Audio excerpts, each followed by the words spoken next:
Foli amba anyesi awma aminumbe kafo ani alamni blajele konnana awka radio do liberté nabe la selike bikonton ani wolonvla tomi wolonvla be o sanfé ambe la selike barlabu kulu sanfé la yanino wala sa biye jumani novembre kalo kle woro samba fla ani samwa malde minumbe aname jamana koka ka folike kanyesi were fenema akadanye uku udado anga jamana furwa baro fenena mi na abinyesi jamana kanyeta ani jamana bolla gileo ulu konnana bulla barakela monikela jogokela bagamarla senekela jamana furba bara kalfalembe minuna kere chagedawo ambe awfu wala maminu mina jeni ka baraka uye bi maso kono toho sedu njamu siribe ka jamu kala se awma barnyonya konnana ka jawta jakarja damele minyi enega krafe abe sule jara bolo bismillah blo konnana Jean Jakte Madina Kuyate ni bara imbela jele abiga ke mamin kay yamru konnana uye masake mode masake almami Samori Touré le grand PDG ambe afo aka chesirla ko alaka shi ani kenea an labango nyuma di ani bela jelema bisa kunafuni kabun kosobe nga yani oche ame femi soro kafo femfla sulei hakila ngo ande la kanda se amayani no nye message do lancer anga autorité de la transition et la ministre de la sécurité de la sécurité intérieure de la protection civile, ministre de la défense ani vice-président ka structure no ye colonel Assimi Goïta oui message du monde jamana be wakati mina non seulement mais transition konnana nga jamana be kele fene de konnana donc unana fangala kasoro jamana be o kele konnana la ou ka communication ou ka halibi ka ko chiffler parce que amé fin do ye ka circuler réseaux sociaux sans fait ou ka communiquer do vraiment olu kuka otugoya laje kerengenya la vice président o ye colonel Assimi Goïta aka communication aka la kolosili bake ala aka la kolosili bake ala parce que nous de Fongo tout ce qui concerne la sécurité c'est des sujets très sensibles, surtout la question de Farabougou ou ka la dje ou ka communication no ya donné ou ka barake duguma au résultat nyuma kaye. Donc si nous ou ba fait ka kuna funi minundi, je pense que chakeda ube kuna fundi chakeda ube ni no télé so nyema ube radio so nyema ube presse écrite nyema ube ni no ou ka ke chaque mois walma chaque semaine alni colonel yerema ma akala je aka mogodo bla anona mimbise ka kuna fundi jelendi ka o télé so nyuma wele ka o radio so nyuma wele ka o presse écrite nyuma wele kataka ko sukonti kaka kuna fundi latime usraka sinon en réalité réseaux sociaux Facebook nous fait nous vraiment bani na autorité de transition au fait ou méfier donner nous be communication ka ka fin sincère c'est-à-dire nya fo nous ne fait kunu ni publication doyer communiquer do blalen ou bien je ne sais pas en tout cas et qui concerne Farabou kafo utarani dumunu ni Farabou ensuite utarani logistique ouye pour l'armée bon ni fait nous manque sur les réseaux sociaux sans fait surtout en période mina ça c'est mon point de vue ou nek hakilna ni en tant que journaliste donc nya foni ou hakilna de no blasraudo donc vraiment ne mani ni albi ministère de la défense ministère de la sécurité intérieure et de la protection civile ani vice-présidence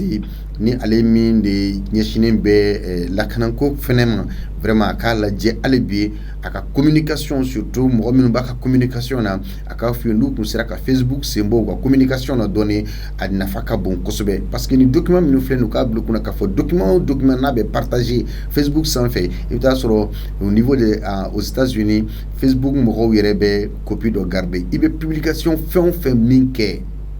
ebe nyina ko ma copie garder lembe ulu fait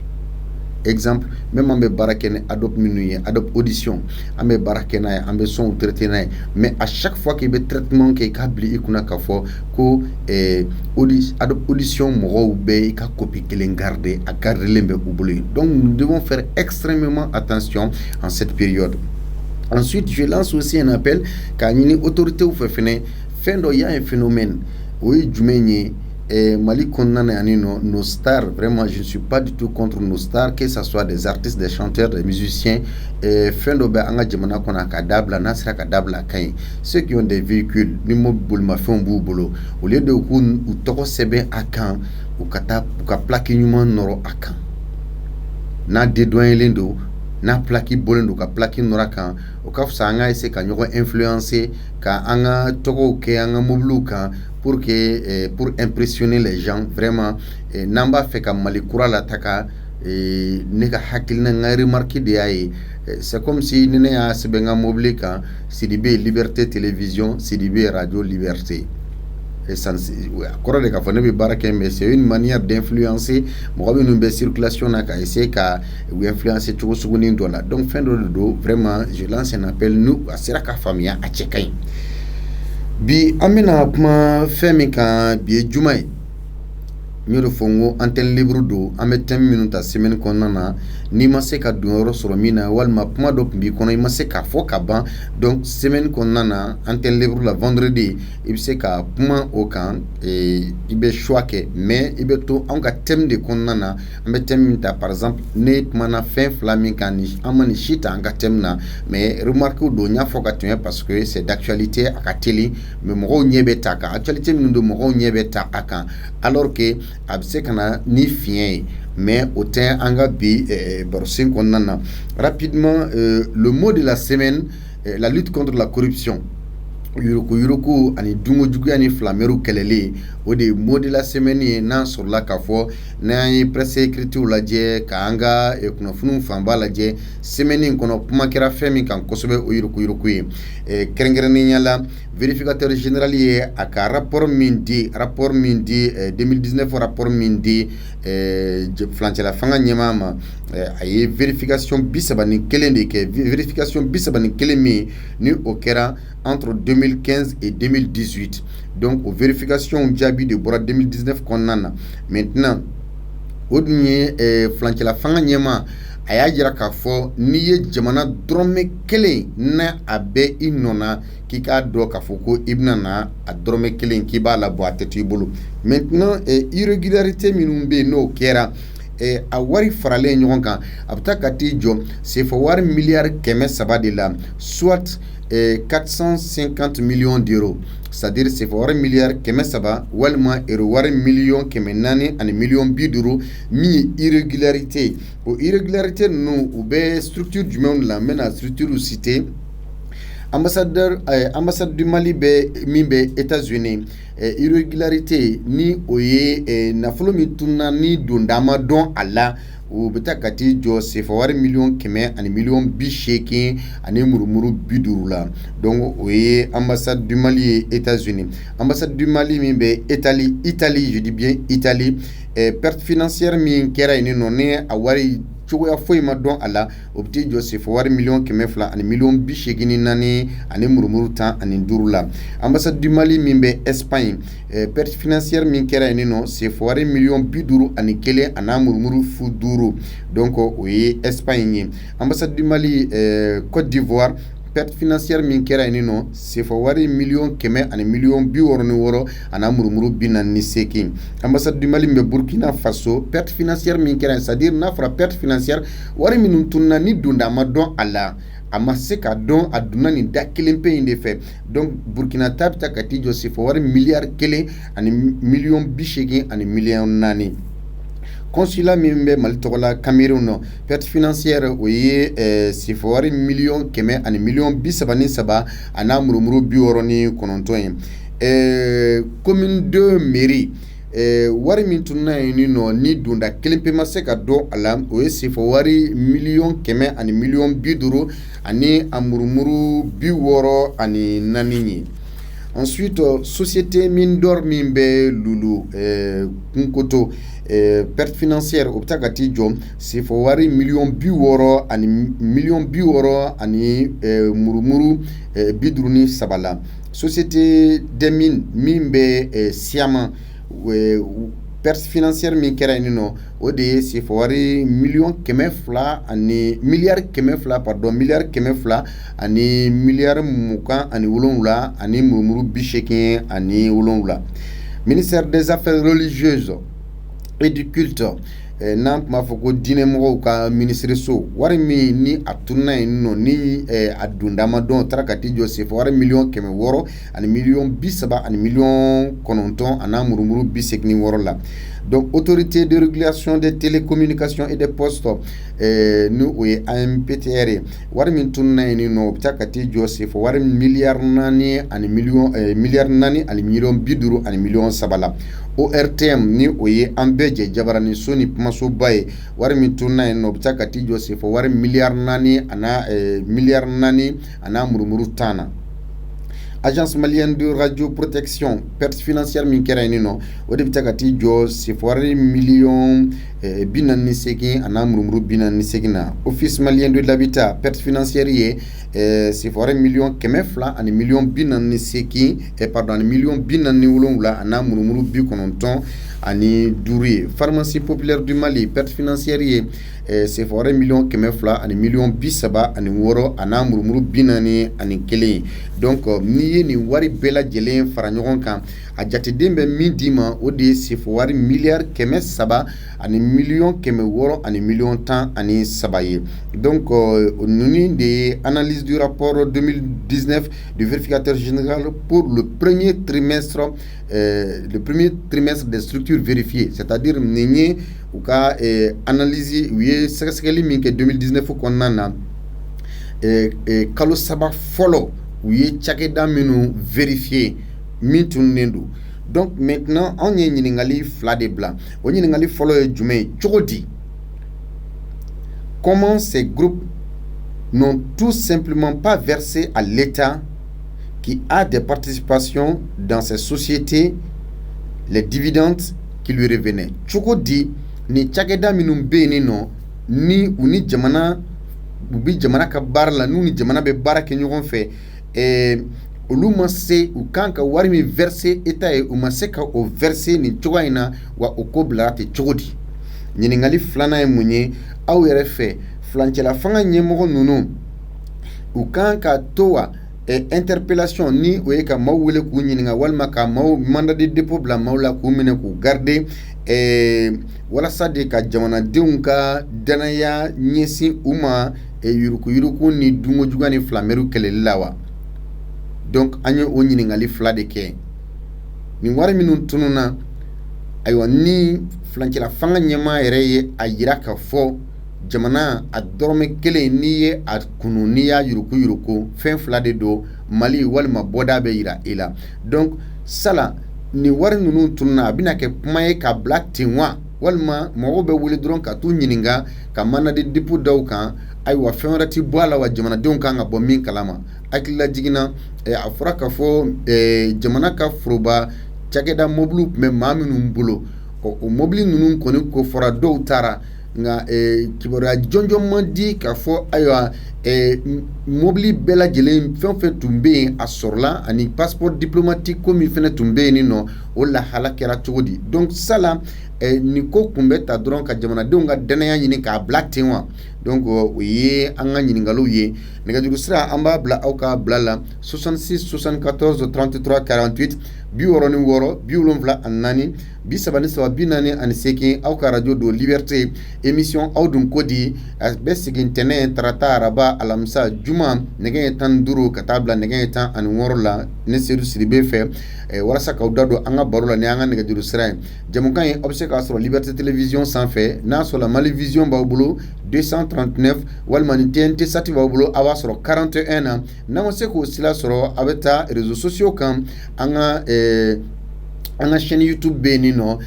groupe Liberté Télévision ni donna kɔnɔna na an ka kunnafoniw a bɛɛ lajɛlen bɛ a kan n'o ye an ka flash journal an ka édition ani an ka jɛmukan nafama fɛn o fɛn bɛ tɛmɛ Liberté kɔnɔ ni anw yɛrɛ ka baarakɛnɛw don a bɛ o sɔrɔ ni groupe in sanfɛ an ka page Facebook fɛnɛ bɛ yen nɔ groupe Liberté Télévision donc nin ye nɛgɛjuru sira labilalen ɲininkali fɔlɔ cogo di cakɛda minnu filɛ nin ye u tun kan ni wari ninnu tun kan ka lakodɔn u tun kan ka min di jamana ma ni o ma se ka sɔrɔ cogo di mun na ani fɛnɛ est-ce que fulancɛla fanga ɲɛmaa ninnu u filɛ nin ye ka nin wulikajɔ minnu kɛ sɛgɛsɛgɛli minnu bɛ ka kɛ nin ye sala u bɛna na dan maaw weleli ma k'u ɲininka walima ka mandat de dépôt da u kan ka t'u bila kasobon na kiiriko t'a la walasa ka jamanadenw ka danaya de da u kan wa allo oui allo oui allo salaamaaleykum i tɔgɔ ni jamu i b'an wele ka bɔ min téléphone gɛrɛ la s'il vous plaît bon Burama Kulibali Amdalaye monsieur Burama Kulibali téléphone gɛrɛ la Burama Kulibali Amdalaye awɔ ayiwa Kulibali i bɔra ka kunnafoni ninnu lamɛn oui n ye dɔɔni lamɛn a la ayiwa e yɛrɛ fɛ munna ni cakɛda ninnu sera ka nin ɲɔgɔnna waleya kɛ jamana kɔnɔna na ka sɔrɔ nin ɲɔgɔnna perte ka don jamana kun bon u sera ka kɛ ni jagɛlɛya de ye o jagɛlɛya ma sɔrɔ dɔwɛrɛ fɛ o depuis ATT ka régime ka na IBK ka régime na voilà u jagɛlɛya parce que ni jamana ɲɛmɔgɔw ko ko n tɛ fɛ ka dutigiw lamaloya ko k'u kɔrɔw k'a sara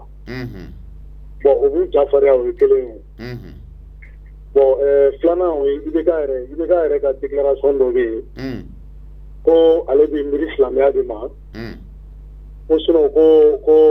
caman ka dossier b'ale bolo bon ni i y'o fɔ jamakulu ye hakilitan jamakulu ye olu ka cɛnni tɔ bɛ bonya ka taa fɛ de o bon nin bɛɛ bɛ impunité de ko fɔ quoi sinon ni sariya bɛ boli a bolicogo yɛrɛ la voilà ni jogo ninnu bɛɛ bɛ dabila o d'accord monsieur Kulibali fulancɛla fanga ɲɛmaa n'o ye colonel major Bandawe a ko min ye dunko juguya ye a dɔrɔmɛ kelen n'a donna wo min kɔnɔ a bɛ bɔ sala e yɛrɛ fɛ u bɛna dan maaw weleli de ma k'u interpeller ka t'u ɲininka wa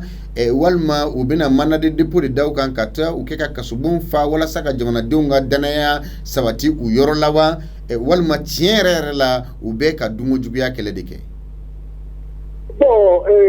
o ko ninnu juge ka gɛlɛn dɔɔnin quoi parce que i ɲɛ b'a la jamana géreli bɛɛ bɛna ni i ka hakilina de ye voilà fɛn dɔw bɛ fɔ olu tɛ bɔ a sira fɛ quoi sinon Bandaw y'a fɔ cogoya min na rapidement voilà n'a kɔni sera ka exécuter o cogo la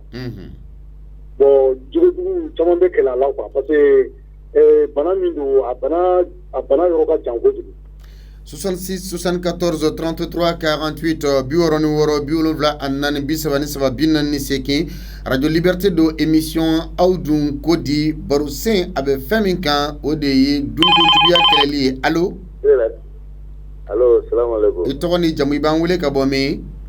Sulemani Sidibe Narena monsieur Sidibe depuis Narena i ye barosen faamuya awɔ n ye dɔ faamuya la ayiwa e yɛrɛ fɛ miliyari 300 ani ayiwa a kunkanfɛn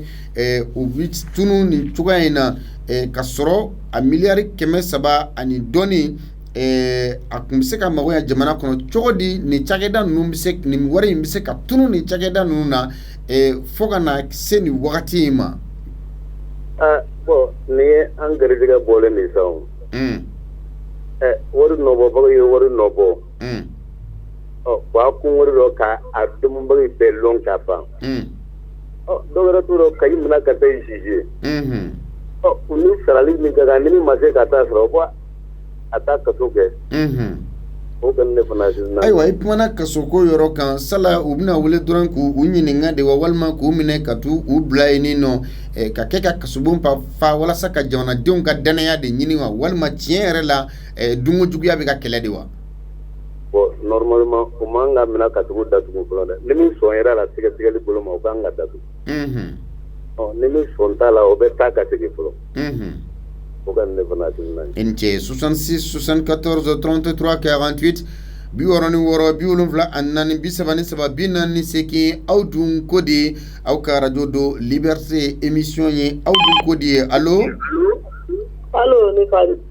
somɔgɔw bɛɛ tɔɔrɔ tɛ yen nɔ sabali ka i kɛrɛfɛ radio in faga i tɔgɔ ni jamu i b'an wele ka bɔ min Mariam Darame wele ka bɔ Lafiyabugu Mariam Darame Lafiyabugu awɔ ayiwa cogo di ni ɲɔgɔnna nafoloba bɛ se ka to nin cakɛda ninnu kɔnɔna na fɔ nin waati de o kibaruya bɛna na bɔ ka bin cogo di ni nafolo bɛ se ka tunu cogo di ne ye min faamu a la ni nafolo ko wele kan ka kɛ u ka kan ka sɛgɛsɛgɛ fɔlɔ yanni u ka kɛ kasoladon ye fɔlɔ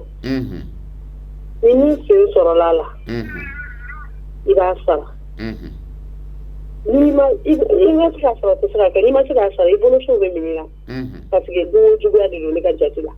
D'accord filancila fanga ɲɛmaaya a ye a fɔ a ka laseli de senfɛ ko ni maa o maa ye dɔrɔmɛ kelen don n'a miyera i nɔ la dunko juguya sira ma i bɛ a labɔ ayiwa e yɛrɛ fɛ interpellation minnu bɛna kɛ u bɛna dan mɔgɔw weleli de ma k'u ɲininka walima ka mandat de dépôt da u kan ka t'u bila kaso la walima e yɛrɛ dalen b'a la k'a fɔ tiɲɛ yɛrɛ la dunko juguya bɛ ka kɛlɛ wa. Fo n'u y'a sɛbɛntiya n k'a ye n'o tɛ ne dalen t'a la fɔlɔ. Ayi. Parce que. Ayi 66 74 33 48 64 74 43 48 aw ka radio do Liberté émission aw dun ko di allo salamu i tɔgɔ ni jamu i b'an wele ka bɔ min Abubakar Kone ka bɔ Kalaban monsieur Kone ye baro se faamuya wa n ye baro den faamuya cogo di ni ɲɔgɔnna nafolo bɛ se ka tunu jamana kɔnɔ nin cogoya in na basira min fo i lamɛnbaga bɛɛ lajɛlen fo i ni ce ka baara la bon tout simplement ni kɔni dunko juguya dɔrɔn de don parce que bɛɛ ye faso nafolo kɛ maa ta k'a dun kan tɛ bɔ a la donc ni kan tɛ bɔ a la bɛɛ fana b'a tiɲɛ bon ne kɔni y'a fɛ o don ayiwa o dunko juguya kɛlɛni na sala filancɛla fanga ɲɛmaw bɛna na dan interpellation de ma ka maaw wele k'u ɲininka walima ka mandat de dépôt da u kan walima e yɛrɛ dalen b'a la tigitigi wa k'a fɔ dunko juguya kɛlɛli ye a fari dalen bɛ u fɛ wa. Bon ne kɔni bolo a man ka interpeller dɔrɔn k'o ɲina k'o bila ka taa parce que ne ye vérificateur o tɔgɔ yɛrɛ vérificateur général ka dossier la parce que ale y'a ka sɛgɛsɛgɛliw kɛ déjà donc ale ka niveau la ne bolo sɛgɛsɛgɛli kɔni caman kɛra donc n'i ye mɔgɔ min tɔgɔ a la ça veut dire que o de fana nɔ bɛ k'o la donc juge yɛrɛ de kan k'u ka baara kɛ donc man ka minɛ ka t'o datugu ka kɛ ka sobon fa ne kɔni bolo u ka minɛ k'u datugu u ka wari ninnu labɔ ou bien diɲɛ fɛn fɛn b'u bolo k'a bɛɛ sɛzi ayiwa ne kɔni bolo kɔni ni bandaw kɔni sera k'a kɛ kɔni ko ɲumanba de don parce que ni sanction tɛ yen dɔrɔn mɔgɔ si tɛ sira foyi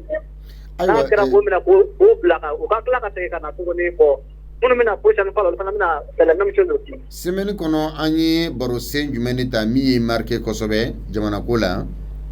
bon semaine kɔnɔ baro sen minnu taara bon a bɛɛ diyara ne ye parce que baro tagabolo yɛrɛ de ka di ne ye kosɛbɛ. don o don n bɛ lamɛn. Merci. Mais tout simplement ne yɛrɛ kɔni ye Maliko kɛ min sisan parce que i b'a dɔn Mali problème tɛ mɔgɔ si ye Mali problème de ye maliyɛn yɛrɛ de parce que Mali bɛ dingɛ kɔnɔ Mali bɛ dingɛ kɔnɔ mɔgɔ ma Mali bila dingɛ kɔnɔ maliyɛn yɛrɛ de y'a bila dingɛ kɔnɔ wa kɛrɛnkɛrɛnyara Mali faamaw n'o tɛ fantan tɛ se ka Mali bila dingɛ kɔnɔ. ok 66 74 33 48 66 74 48 aw dun ko di allo. allo an tɛ. i tɔgɔ ni jamu i b'an wele ka bɔ min. Sidi Tarawele Sogonikɔ. monsieur Tarawele Sogonikɔ i ye baro sen faamuya. awɔ n ye faamuyali dɔ sɔrɔ a la. cogo di ni ɲɔgɔnna nafolo kasabi bɛ se ka tunu ni cakɛda ninnu fɛ jamana kɔnɔ tan. bon ne kɔni ka yeta la sisan n'u kɔni sera ka sariya labaara u kana kɛ wolomali ka sariya labaara tiɲɛ yɛrɛ la o la ɲɛ bɛ se ka sɔrɔ a la quoi. Ayiwa filancɛla fanga ɲɛmaaw e yɛrɛ fɛ u bɛna dan k'i wele k'i ɲininka i da kɔnɔ k'i wele k'i sɛgɛsɛgɛ de walima ka mandat dɔ dépôt da i kan ka taa n'i ye walima i bɛ se k'a jigiya k'a fɔ tiɲɛ yɛrɛ la nin ye dunkojuguya kɛlɛli ye wa? Bon tiɲɛna n'u kɔni y'a kɛ ka mɔgɔw minɛ ka datugu ten bon nafaba tɛna k'a la quoi. O ka essayer ka sariya labaara yɛrɛ ni min bɛ se ka datugu ou bien hali n'a fɛn bɛ sɔrɔ min bolo n'a fɛnw bɛ se ka siège a ka segin jamana ma. O de kɔni ye ne hakilina ye sinon n'u y'a da kuma in dɔrɔn ma o la a bɛ kɛ kɔrɔlenw ta ɲɔgɔnna yɛrɛ. Ayiwa e ni ce 66 74 33 48 66 74 44 aw dun ko di allo i tɔgɔ ni jamu i b'an wele ka bɔ min? Monsieur Alpha Konate nɛgɛkolo Sugunikura la 66 74 33 48 64 74 44 Radio Liberté do émission aw dun ko di allo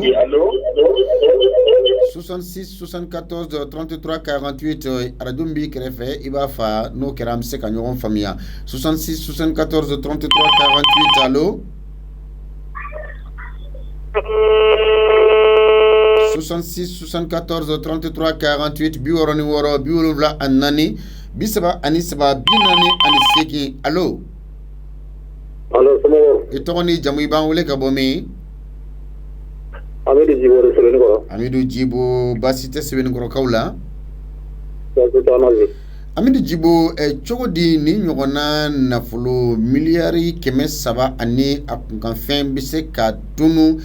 ni cakɛda ninnu kɔnɔna na ni lahala in na tan cogo di?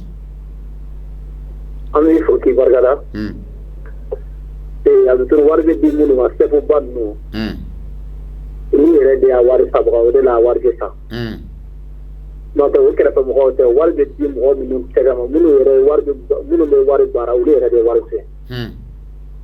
N'o kɛra dɔrɔn wari mana saya cogo cogo a bɛ ta ka sɔrɔ a tɛ dɔn joona quoi.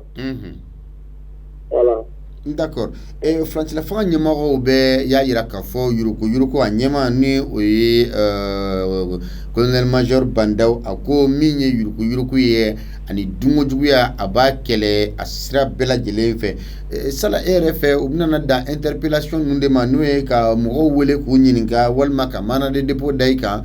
ka t'i bila kaso la ou bien i bɛ se k'a jigiya k'a fɔ tiɲɛ na nin ye dunkojuguya kɛlɛli ye wa? Bon ne tɛ dunkojuguya kɛlɛli ye ne kɔni i b'a lajɛ u bɛ mɔgɔ ninnu minɛ ka taa don kaso bon u bɛ waati min kɛ u b'a bila. O tɛ se ka kɛlɛ quoi. Parce que ni Bandaw wolola a ye disi da ninnu disi la k'a bɛ na ninnu kiri sariya ko k'a ka kɛ to n'a y'a kɛ tan. O bɛ mankan wuli a nɔfɛ a bɛ ɲinɛ o kɔ. Voilà. Ala ka 66 74 33 48 64 74 43 allo. Salaamaaleykum. I tɔgɔ ni jamu i b'an wele ka bɔ min? Yakuba ka bɔ Angale Aseda. Yakuba? M'a faamuya o. 66 74 33 48 64 74 aw dun ko di allo? 66 74 33 48 64 allo. Allo. I tɔgɔ ni jamu i b'an wele ka bɔ min? Suleiman Sangare ma wele ka bɔ Sotiba. Monsieur Sangare ka bɔ Sotiba cogo di ni ɲɔgɔnna nafolo bɛ se ka tunu jamana kɔnɔ fo ka se nin hakɛ in ma? Parce que u y'a ye jamana ɲɛmɔgɔ de la. Parce que jamana ɲɛmɔgɔ n'u y'a ye k'a fɔ ko k'u tɛ teli dɔrɔn u bɛ se kɔmɔgɔw b'u sago kɛ. Ka to wari la. Ni jamana ɲɛmɔgɔ m'u jɔ jɔyɔrɔ la kɔmɔgɔw tɛ se ka fɛn fasodenya ɲuman taabolo sabati quoi. Filancɛla fanga ɲɛmɔgɔ ye a jira k'a fɔ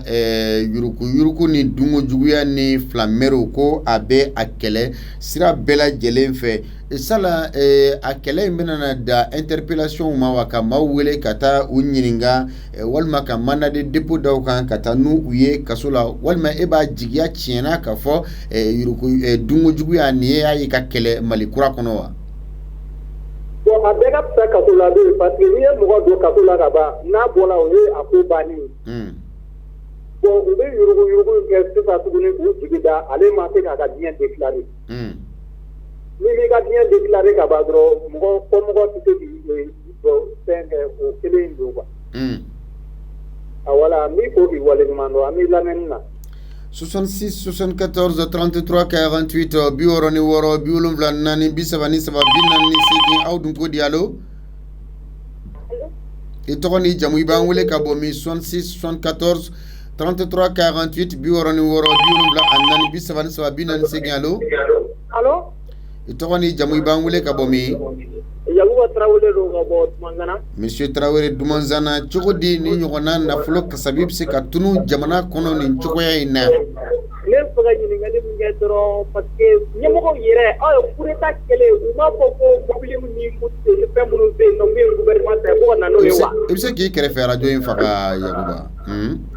bɛ se k'i kɛrɛfɛ radio a faga pour que an ka ɲɔgɔn lamɛn oui an b'i lamɛn ne ko ngo coup d'état kɛlen u m'a fɔ ko ka na ni gouvernement ka fɛnw ye wa mais a fɔra ko ka na n'o ye o nana mun b'a yira ko wari kasabi sugu ka taa ko ma sɔrɔ cogo di wali gouvernement k'a jateminɛ sa ou bien ne kɔni ka hakilila de y'o ye hakilila wɛrɛ tɛ yen gouvernement yɛrɛ de k'i jɔ i jɔyɔrɔ la dɔrɔn oui mais minnu bɛ fanga la bi fulancɛ fanga kɔnɔna na a ɲɛmaw y'a jira k'a fɔ min ye yuruguyurugu ni filamɛriw ni dunkojuguya u b'a kɛlɛ sira bɛɛ kan sala dan bɛna na kɛ interpellation ma wa walima ka mandat de dépôt dira maaw kan 66 74 33 48 biwɔrɔ ni wɔɔrɔ 74 33 48 allo allo allo ouais allo 66 74 33 48 mais min fɔ welelikɛlaw ye n'i bɛ weleli kɛ radio la d'abord radio min b'i kɛrɛfɛ n'o ye retour ye i bɛ radio in faga walima i b'a sɔn sɛbɛkɔrɔ jigin sinon interférence bɛ kɛ a bɛ baara yɛrɛ lagosi dɔɔnin de ni n ko k'a lagosi parce que ni e ye weleli kɛ n bɛ se k'a ka kuma bɛɛ mɔgɔw ye k'a fɔ interférence de bɛ kɛ fréquence de bɛ téléphone na fréquence de bɛ radio la donc u bɛ ɲɔgɔn sama de n'u ye ɲɔgɔn sama o de bɛ kɛ mankan bɛ kɛ donc a bɛ mɔgɔ tympaniser et ensuite i bɛ kuma min fɔ e dun bɛ kuma na jama de ye k'i hakililata di jama ma finalement an tɛ foyi faamuya i ka kuma la. O de kosɔn b'a ɲini welelikɛlaw fɛ n'i bɛ weleli kɛ soit i yɔrɔ janya radio la ou bien radio min b'i kɔrɔ i k'a faga an b'i lamɛn o e bɛ ka kuma min fɔ an b'a mɛn i b'a min fɔ la fɛnɛ a bɛ bɔ la diɲɛ mɔgɔ jama de b'a mɛn la mais ne ko k'i fɔ i bɛ ka min fɔ i jɔyɔrɔ la i k'o mɛn walima e kɛrɛfɛ mɔgɔw k'o mɛn yen nɔ là c'est un problème donc o de bɛ na n'a yɔrɔnin ye 66 74 33 48 allo allo i tɔgɔ ni jamu i b'an wele ka bɔ min Monsieur Moussa Maïga i ni fama Parajikɔrɔninkaw baasi tɛ yen ɲama danganakaw bɛɛ lajɛlen baasi foyi tɛ o bɛɛ ka kɛnɛ Maïga téléphone gɛrɛ i la dɔɔni cogo di ni ɲɔgɔnna nafolo bɛ se ka tunu jamana kɔnɔ ka se nin dagosi ma o kɔni maliyɛnw bɛɛ b'a kalama walahi jamana nafolo bɛ ka buruji cogo min na Mali kɔnɔ wallahi maliyɛnw bɛɛ b'a kalama bɛɛ b'a dɔn an bɛ nafolo o bɛɛ ka siyɛn ka dun de bɛɛ b'a kalama a yɛrɛ yɛrɛ u bɛ woto n'a ye u bɛ woto n'a ye nafolo bɛ tiɲɛ jamana nafolo bɛ tiɲɛ cogo min na bɛɛ ɲɛ b'a la bɛɛ b'a dɔn a ma kɛ fɔli ma yɛrɛ a fɔra a ma fɔ maliyɛn tɛ min t'a kalama a tɛ yen. D'accord Moussa Maïga i n'a fɔ fari min dalen bɛ fulancɛla fanga ɲɛmaaw fɛ sala dan bɛna na kɛ waridunaw weleli ma k'u ɲininka walima k'u minɛ ka taa u bila kaso la ou bien mɔgɔ bɛ se ka jigiya tiɲɛ yɛrɛ la wa k'a fɔ yuruguyurugu kɛlɛli baara bɛ sen na wa 66 74 33 48 64 allo 66 74 33 48 allo i tɔgɔ ni jamu i b'an wele ka bɔ min Alifa Sanogo ka bɔ Kalabankɔrɔ Monsieur Sanogo Kalabankɔrɔ i ye baro sen in faamuya awɔ n ye dɔ faamuya la cogo di ni ɲɔgɔnna nafolo kasabi bɛ se ka tunu jamana kɔnɔ nin ka se nin dagosi ma bon tiɲɛ na a ka bɔ hakili ma mais Franjira fanga ɲɛmaa n'o ye Bandaw ye. Mali bɛɛ lajɛlen ka danaya de b'a kan. Donc danaya in kama o de kama a ye vérificateur bila ka na ni papier ninnu ye quoi. Donc a ko man ka kɛ kolankolon ne yɛrɛ bolo. E yɛrɛ fɛ parce que interpellation caman kɛra maa dɔw fanga tɛmɛlen ye maa dɔw minɛ k'u ye dumuni kɛ u tilara ka bila mais est ce que dalen b'a la k'a fɔ weleli minnu bɛ ka kɛ ka u ɲininka ka sɛgɛsɛgɛliw kɛ ani ka mandat de dépôt da dɔw kan ka taa n'u ye jamanadenw ka danaya ɲinitɔ de don wa walima tiɲɛ yɛrɛ yɛrɛ la dunkojuguya kɛlɛli de don. Bon jamanadenw ka danaya ɲinitɔ b'a la bon dunkojuguya fana kɛlɛli b'a la ne yɛrɛ bolo parce que u nana kama de. U sigila o de kan k'a fɔ k'u kana faso ko k'a jɛ ka sɔrɔ ka taa mun bɛna o kɔfɛ u ka se ka baara ɲuman kɛ. Donc ne kɔni bolo kɔnɔ ko man ka kɛ kumakan in tɛ k'a bila. O ye ne ka hakilila ye.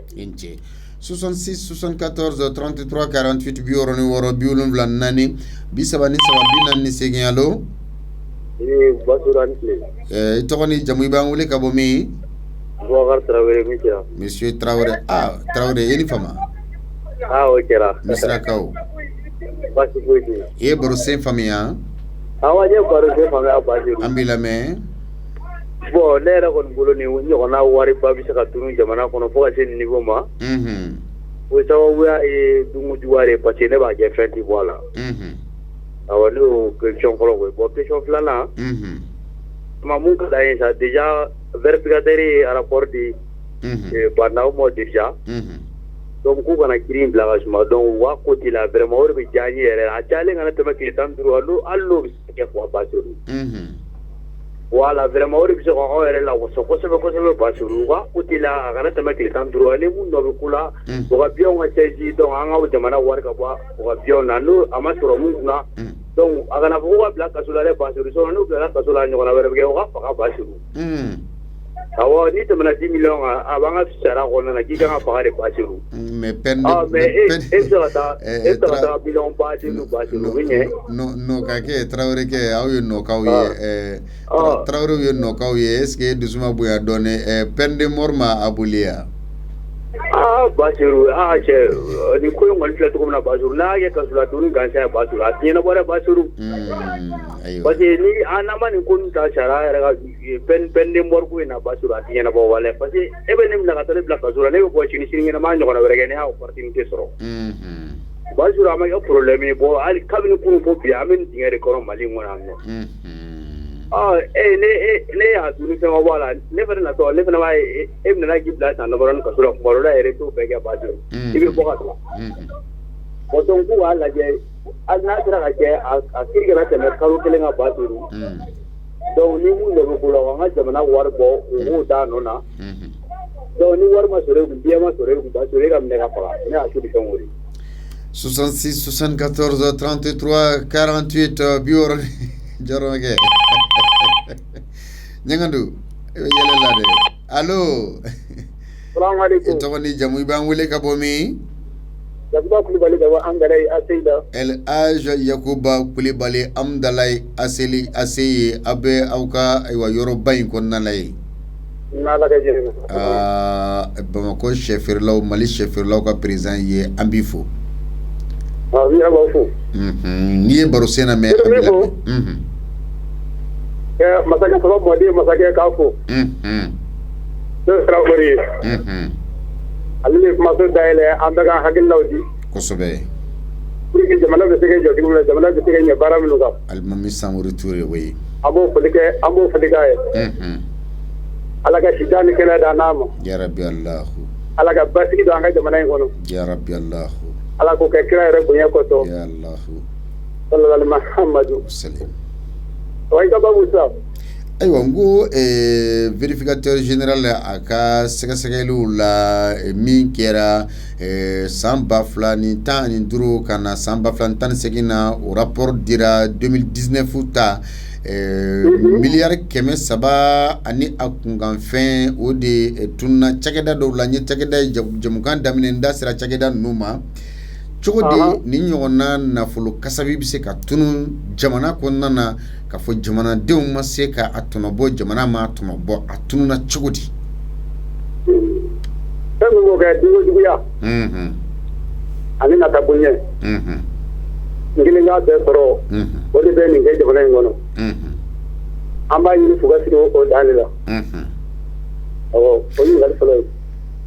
Fulancɛla fanga ɲɛma n'o ye colonel major Bandaw ye a ko ni maa o maa ni i nɔ yera nafolo dunna k'a fɔ i tɛ to yen nɔ Mali walima bɔda bɛ yira i la sala nin wulikajɔ in kun ye ka se ka u yɛrɛ ka jamanadenw ka danaya de ɲini wa ni o ye interpellation ye ka maaw wele k'u ɲininka walima ka mandat de dépôt d'aw kan ka taa n'u ye kaso la walima e yɛrɛ fɛ dungo juguya a kɛlɛ yɛrɛ bɛ ka kɛ u fɛ wa? A kɛlɛ bɛ kɛ mais i yɛrɛ kɔni kɔnɔnafili bɛ na parce que n'i wulila k'i bɛ dungojala kɛlɛ Mali in kɔnɔ bi i bɛ taa sɔrɔ u bɛ fereke de b'i sen la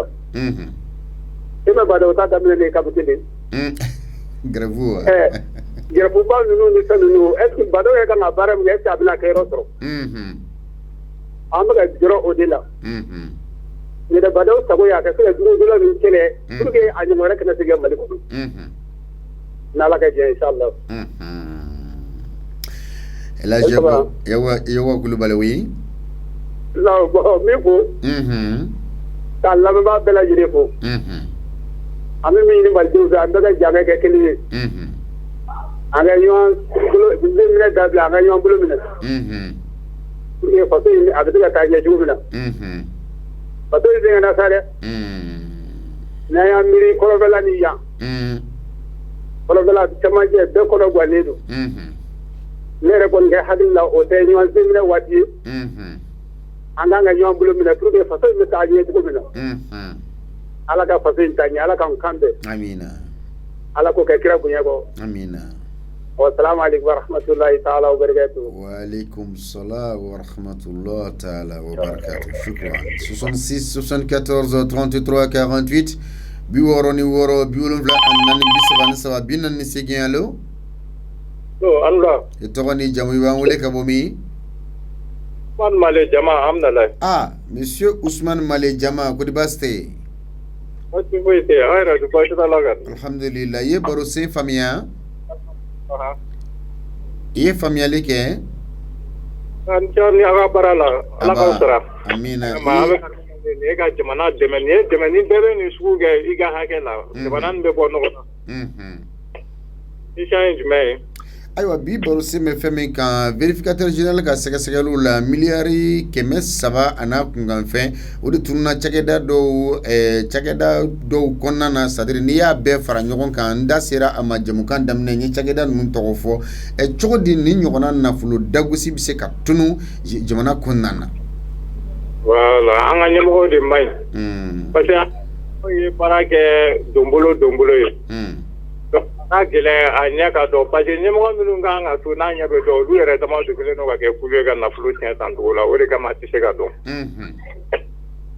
Ayiwa fulancɛla fanga ɲɛma n'o ye colonel major Bandaw ye a ko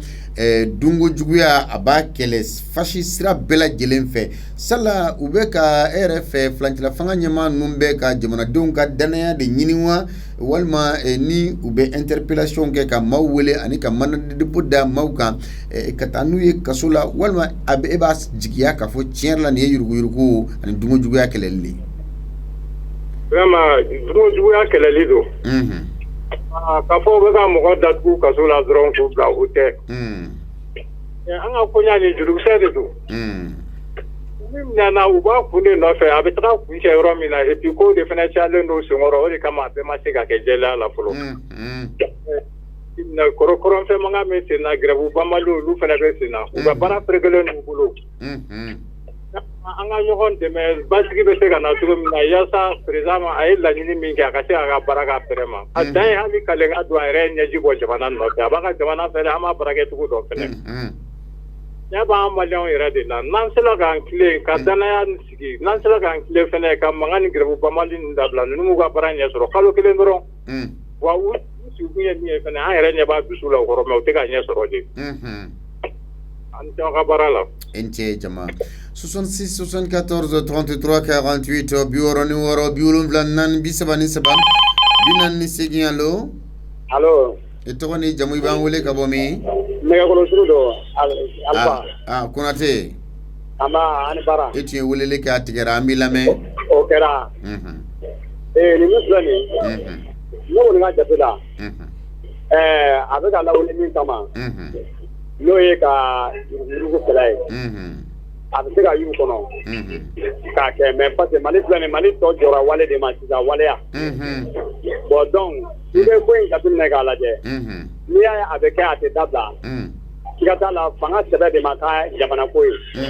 Parce que kɛyɛrɛ ye de fanga bonyana anw fɛ kojugu o de y'a to mɔgɔ mana taa min na o b'o k'a yɛrɛ ye quoi. Mais e yɛrɛ fɛ furancɛla fanga ɲɛmaaw bɛ ka ayiwa a ɲɛmaa yɛrɛ kalikan min kɛ n'o ye yuruku ni dunkojuguya ni filamɛriw kɛlɛli ye bandaw sala interpellation ninnu ka maaw wele ka t'u ɲininka ani ka mandat de dépôt da u kan ka taa n'o ye e bɛ se k'a jigiya k'a fɔ tiɲɛ yɛrɛ la dunkojuguya ni filamɛriw ni yuruku bɛ ka kɛlɛ an ka jamana kɔnɔ wa ninnu fɛ. Awɔ ka mɔgɔ wele ka mɔgɔ ɲininka k'i ye nin baara in kɛ k'a y'i bila ka taa sariya la k'i ɲininka o ye jamana sariya de ye bɛɛ lajɛlen kan ka sɔn ma wa a kɛlɛli bɛ daminɛ ten de ni mɔgɔ ye wali nafolo dun yanni i ka ko wɛrɛ kɛ i bɛ fɛɛrɛ kɛ k'a lase kiiritigiw ma donc olu b'a sɛgɛsɛgɛ k'a lajɛ ni tiɲɛ don bon n'a kɛra tiɲɛ ye foyi ma k'a tigi ye fo k'a sara dɔrɔn quoi awɔ a ka sara awɔ a bɛ sara cogoya min na dɔrɔn n'o tɛ kaso ko tɛ dɛ. A saralen kɔ kaso hakɛ min bɛ yen i b'a sɔrɔ jamana kelen don ka o fɔ n'i ye foroba nafolo dun ni kaso hakɛ in de b'i kan wa i b'a sara fɛnɛ i b'a sara ni nin fɛn ye ni ɲangili hakɛ in b'i kan quoi donc n'a bɛ kɛ ten a ka kɛ ten dɔrɔn o de y'a ɲɛ yɛrɛ yɛrɛ ye quoi awɔ ale tɛ mɔgɔ minɛ o sariya jamana sariya de bɛ mɔgɔ minɛ parce que an bɛnn'o de kan awɔ mais ale kɔni ta ye ka kow lawaleya ye quoi i ni ce k'an bɛn 66 74 33 48 66 74 34 allo e tɔgɔ ni jamu i b'an wele ka bɔ min? Adama Kulubali Monsieur Adama Kulubali Kujalanga i bɛ Bamako yan sisan nɔ. Ayiwa e yɛrɛ fɛ cogo di ni ɲɔgɔnna nafolo dagosi bɛ se ka tunu jamana kɔnɔ ni cakɛda ninnu kɔnɔna na? Bon ne kɔni y'a kɛ jamana ɲɛmɔgɔ de ma jɔ jɔyɔrɔ la parce que n'a y'a kɛ ka dun dɔrɔn ka cɛncɛn yarɔ kɔrɔ man ɲi. Bon ne kɔni t'a kɛ jamana ɲɛmɔgɔ de nɔ parce que ɲɛmɔgɔ min mana bila ɲɛmɔgɔ la o tɛ ɲuman kɛ quoi. Donc olu t'a kɛ ka dun dɔrɔn k'a kɛ ka a kɔrɔla dilan k'a ka yɔrɔ dilan k'a fɛnw dilan ka ɲɛ jamanadenw kɔ. Bon o de nana ni ko caman tiɲɛnen ye quoi. Fulancɛ fanga ɲɛmaa y'a jira k'a fɔ dunkojuguya kɛlɛli ye a tɛ o ni kulonkɛ lajɛ sala kuma in kun ye ka se ka jamanadenw ka danaya ɲɛsin u ma de wa walima u bɛ ka weleli minnu kɛ nin ye ka sɛgɛsɛgɛliw kɛ ani ka mandat de dépôt da dɔw kan ka taa ni olu ye e b'a jigiya ka fɔ tiɲɛ yɛrɛ la yuruku ni filamɛriw ni dunkojuguya bɛ ka kɛlɛ wa? Non bon ne kɔni fɛ dunkojuguya kɛlɛcogo t'u ye. Mɔgɔ min wele k'a ye nafolo faso nafolo dun daga kan ka wele ka i fɛn b'i bolo ka bɛɛ minɛ la quoi. A ma kan ka don kaso la ka fɔ ni dun wele a ka minɛ la ni fɛn b'i wele ka minɛ la n'a bɛ se ka sara ye. Mais n'o tɛ mɔgɔ bolo ka kan ka minɛ k'o faga ka bɔ jamana kɔnɔ parce que jamana sariya y'o fɔ quoi. Voilà donc ne fɛ ko ne ka hakilina kɔni. I ni ce. Voilà. 66 74 33 48 66 74 34 48 aw dun ko di allo. Oui. I tɔgɔ ni jamu i b'an wele ka bɔ min? Burama Kulubali ka wele ka bɔ Kanajigila. Monsieur Kulubali Kanajigila i ye baro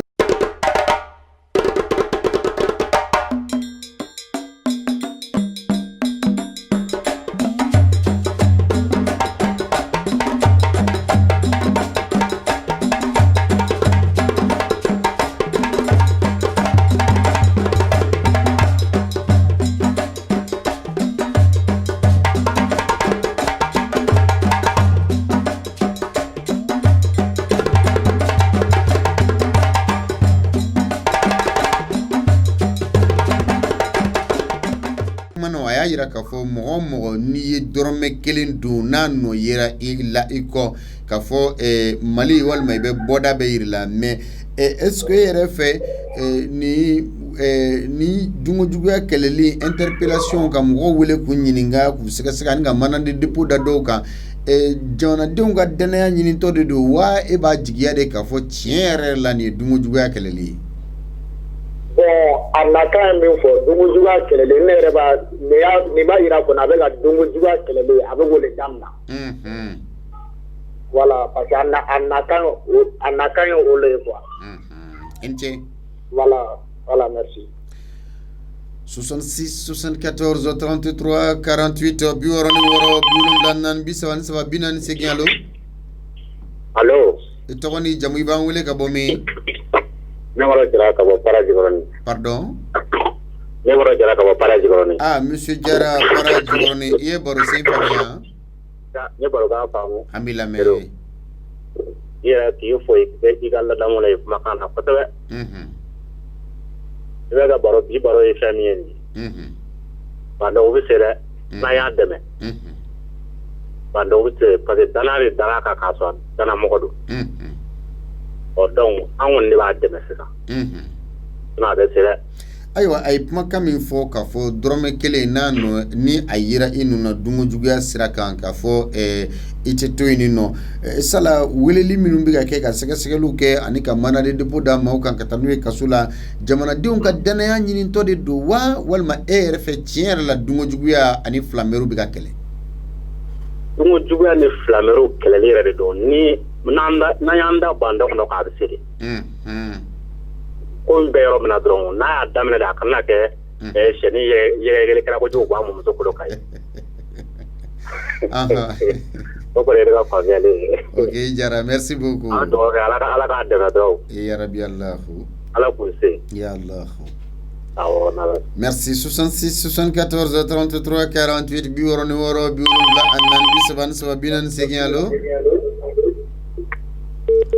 66 74 34 48 66 aw ka radio do Liberté émission aw dun ko di allo. Basiru an ke tuguni Boubacar Traoré misira an segina kana. Oui Traoré. Bon Basiru bo semaine ngono comme ne ma se gila soro do na émission na wol ko la. Vraiment ni jamana ɲɛmɔgɔ yɛrɛ kun sera k'a la hali ka wɔlita ko in k'a falen comme déjà an ka mɔgɔw ma se ka année scolaire dafalen sɔrɔ ɲina. Donc u b'a lajɛ n'a sɔrɔ n'u bɛ se ka hali date nana ɲɛfɛ dɔɔni pour que u bɛ se ka jouer cogo min na Basiru sinon a man ɲi tan dɛ. Voilà bon o kun ye ne ka semaine débat kɔnɔna ye. Voilà mais Basiru fana ani bi kuma min na sisan ni débat in. Ko mɔgɔw k'a dɔn k'a fɔ ko jamana tɛ se ka jɔ cogo si la ko on ne peut pas faire 2000 sans casser des œufs. Mɔgɔ tɛ se ka sɛfan jira ka ɲimini ma sɛkili ci. Tiɲɛ yɛrɛ la Basiru a ma nɔgɔn dɛ. N'a ko tiɲɛ ko Mali kura kɔni. Basiru il faut que ko a ka impunité bɔ yen, tolérance zéro. Tolérance zéro. Ouais. D'accord, merci. Ayiwa n'a b'a fɛ ka jɛmukan in filɛ aw bɛ se ka lajɛ Liberté Télévision kan ni Mali Vision b'aw bolo 239 TNT Sati n'o b'i bolo i b'a sɔrɔ 41 na walima i bɛ taa an ka chaîne YouTube kan groupe Liberté Télévision i b'an ka jɛmukan nafamaw n'an ka kunnafoniw bɛɛ lajɛlen sɔrɔ a kan an bɛ kunnafoni minnu bila ani an ka jɛmukan nafamaw walima an ka page Facebook sanfɛ a b'an ka jɛmukanw sɔrɔ o fɛnɛ kan mɔgɔ minnu b'a fɛ ka critiquew kɛ ani ka bilasiralikanw kɛ a bɛ se ka o bila WhatsApp kan 76 20 74 60 ni o ye k'a fɔ aw ɲɛ bɛ fɛn dɔ la kɔnɔ a b'a fɛ émission a ka taga ɲɛ cogoya min na ani a b'a fɛ a ka taga sira minnu kan donc a bɛ se k'aw ka critiquew n'a ka suggestions kɛ a bɛ o bila 76 20 74 60 a b'a ka critiquew kɛ k'a bila WhatsApp kan donc ni ala sɔnna an bɛna sɔrɔ o sanfɛla la ni yɛlɛma minnu kan ka don a kɔnɔ fɛn minnu b'a kɔnɔ n'olu cɛman ye olu bɛ bɔ a kɔnɔna na n'an ye ɲɛfɔli kɛ ɲɛmaa ye ni a y'a ye k'a sɛgɛsɛgɛ k'a fɔ tiɲɛ yɛrɛ la nin kan ka don nin kan ka bɔ ni ala sɔnna ma an bɛ baara kɛ ni o ye sabula maa min b'an ɲɛfɛ ni o ye masakɛ mɔden masakɛ Alimami Samori Ture vraiment maa de don maa min n'a hakili sigilen don maa don baara in anw ye a sɔrɔ a kɔnɔna na san bi caman yanni anw ka a daminɛ donc vraiment journaliste kɔrɔba de don maa don min fɛnɛ ni baara in dɔnniya n'a faamu n'a kalan bɛ a la an b'a yɛrɛ fɛnɛ fo anw de jɛra ka baara kɛ aw ye n tɔgɔ Sedu Njamu Sidibe ka jɛmukan na se Jakarija Danbele ale de ye jaw taba ye min ye nɛgɛw karafe Sule Jara y'a daminɛ a kun cɛra Mohamed Ɲangandu ale fɛ mana an b'aw kelen-kelenna bɛɛ lajɛlen fo bisimila bulon kɔnɔna na Jean Jakite be ani Madina Kuyate baara in bɛɛ lajɛlen Alimami Samori Ture anw bi fo i ka hakilina ɲuman na ka ɲɛsin jamana in ma ani i ka cɛsiri la ka ɲɛsin jamana ma ani i ka galabu kɛnɛya ni i ka ayiwa ŋaniya ɲumanyaw la ka ɲɛsin jamana in ma vraiment an bɛ foli kɛ i yɛrɛ fɛnɛ ayiwa bita an bɛ a sonsori yan ni nɔ kun ka bɛɛ lajɛlen fo kanubaw la aw k'an bɛ waati wɛrɛ